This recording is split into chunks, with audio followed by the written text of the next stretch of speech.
A news update sponsored by RS Academy, second floor, Rama Govind palace, Sirmaur चौराहा, रीवा। नमस्कार। Corona काल को जब याद किया जाता है तब उस समय की भयावहता, लोगों के मन में संक्रमण का डर, परेशान होते लोग और अपनों को खोने का दर्द, यह सभी तस्वीरें सामने आती हैं। वह समय ऐसा था जब बहुत से लोगों की मौत हो गई। कई ऐसे बच्चे थे जिन्होंने अपने माता पिता को खो दिया। सर से माँ बाप का साया उठ जाना बहुत ही कष्टदायी होता है। पढ़ाई करना, घर संभालना, ये सारी चीज़ें बहुत मुश्किल सी लगती हैं और ऐसे विद्यार्थियों के लिए सरकार ने पहले भी सुविधा देने की बात कही थी। अखिल भारतीय तकनीकी शिक्षा निदेशालय ने कोविड के कारण माता पिता को खोने वाले छात्रों के लिए एक नया फैसला लिया है। इसके तहत कोविड-19 के कारण जो छात्र पेरेंट्स खो चुके हैं उनके लिए रीवा पॉलिटेक्निक कॉलेज में 2 सीटें आरक्षित रहेंगी। AICTE ने इस संबंध में शासकीय पॉलिटेक्निक कॉलेज रीवा को भी पत्र भेजा है। पत्र में कहा गया है कि ऐसे विद्यार्थी जिनके माता पिता की मृत्यु कोरोना वायरस के कारण हो गई थी, उन्हें आरक्षण का लाभ दिया जाए। सत्र 2022-23 से ही पात्र विद्यार्थियों को लाभ देने का निर्देश AICTE द्वारा दिया गया है। PM केयर स्कीम के तहत यह प्रावधान किया गया है कि महाविद्यालय सूत्रों की माने तो कोविड के कारण जिन छात्रों के माता पिता की मृत्यु हो चुकी थी, उन विद्यार्थियों को आरक्षण का लाभ देने के लिए राज्य सरकार द्वारा जारी प्रमाण पत्र महाविद्यालय में देना होगा।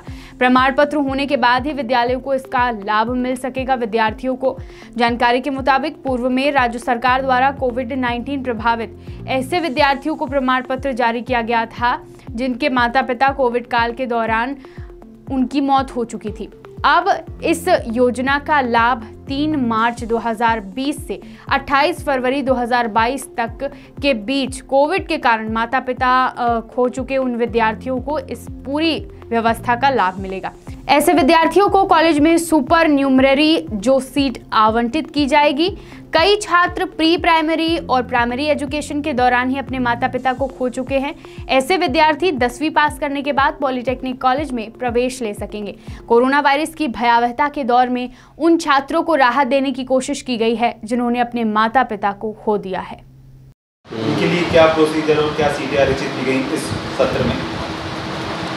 All India council of technical education नई दिल्ली द्वारा निर्देश जारी किए गए हैं, जिसमें सभी संस्थाओं, जो तकनीकी संस्थाएं हैं भारतवर्ष और हमारे मध्य प्रदेश की, उनमें ऐसा प्रावधान किया गया है कि जो 10वीं जो छात्राएं पढ़ रहे थे और उनके माता पिता का कोरोना समय में देहांत हो गया और वो अनाथ हैं और फीस भरने के सक्षम नहीं हैं, उनके लिए सरकार ने और ऐसे निर्देश जारी किए गए हैं कि सभी संस्थाओं में 2 सीटें आरक्षित किया जाए, ऐसा निर्देश प्राप्त हुआ है।